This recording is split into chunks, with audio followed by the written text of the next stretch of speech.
салом алейкум ва раҳматуллоҳи ва баракатуҳ. хуш омадед ба шабакаи қадамшои соев. ман бошам бо шумо қадамшо. қиссае ки мо имрӯз пешкаши шумо мегардонем, номаш шуна мекунам оча. қиссаро бо диққат гӯш кунед. лайк, обуна шуданро аз хотир набароред. марҳамат, гӯш мекунем. имсол мактаби миёнаро хатм мекунам ва зиёд орзуҳо дорам ки пас аз хатми мактаб таҳсилро дар мактаби олӣ идома дода соҳиби касбе гардам.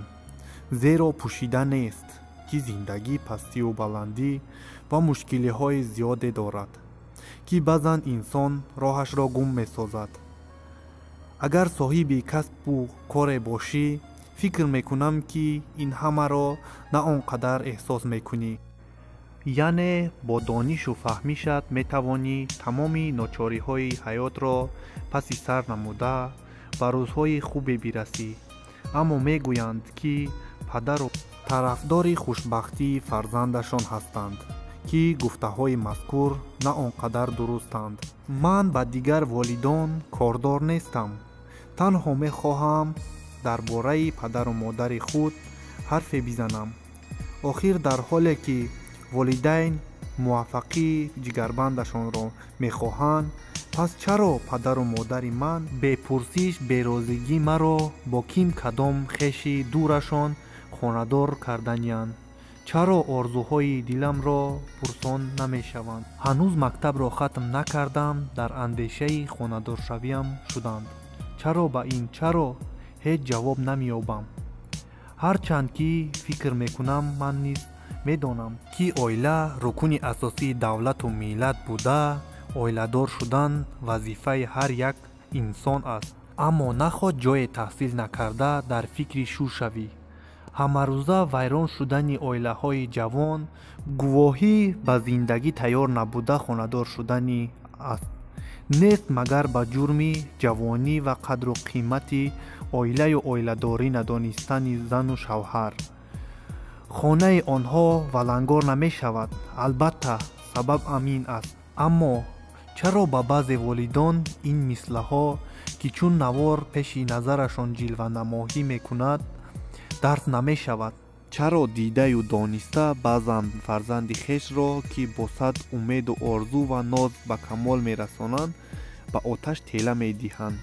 ростии гап, зуран хонадор кардани падару модарам маро водор намуд то занг бизанам ба шумо ва маслиҳат пурсам. агар аз ҳақиқат ҳарф бизанем, зиёд мехоҳам соҳиби касб шавам. вале чӣ гуна дили волидонамро ёбам, онҳо андешаи хонадоркунии маро аз сар берун созанд? аввал ин ки ҳанӯз барои зиндагии мустақилона омода нестам. бинобар ин пеш аз ҳама тамоми нозукиҳои зиндагиро дарк кардану пас он оиладор шудан мехоҳам. дуввум ин ки соҳибкасб шудан мехоҳам. кор ҳам накунам, ақаллан барои тарбияи фарзандони оянда ҳам хонам. охир хондан ба кӣ зиён овардааст? ба ҳама маълум аст ки зани донишманд, зани таҳсилкарда, зане ки диплом дорад, аз дигар занҳо ба куллӣ фарқ мекунад. ҳама дар рафтору кирдор, ҳам дар муносибату муошират ва ҳам дар оила, оиладорию тарбияи фарзандон. вақте ки як бону ё як зани соҳиб маълумотро ё коргарро мебинам, бовар кунед, дилам об мешавад.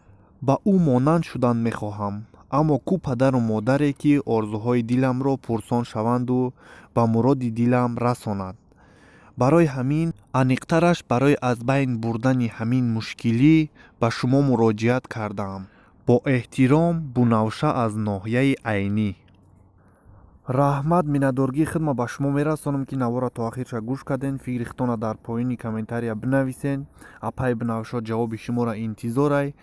яъне ки чӣ хел ай ин мушкилӣ раҳо биёба, ё ки шавҳар кина, ё ки хона, чӣ хел ай мушкилиш раҳо ёба. фикри шуморо интизорай. раҳмат барои дастгиритон. то қиссаҳои дигар, ягон қиссаи дилхоҳ дошта бошед, дар комментария бинависен. ҳатман мо иҷро мекунем, қиссаро пешкаштон мегардонем. боқӣ паноҳи ҳаматон ба худо. худо ҳаматонро нигаҳбон боша. дар ҷой бошен саломат бошен ғарибо.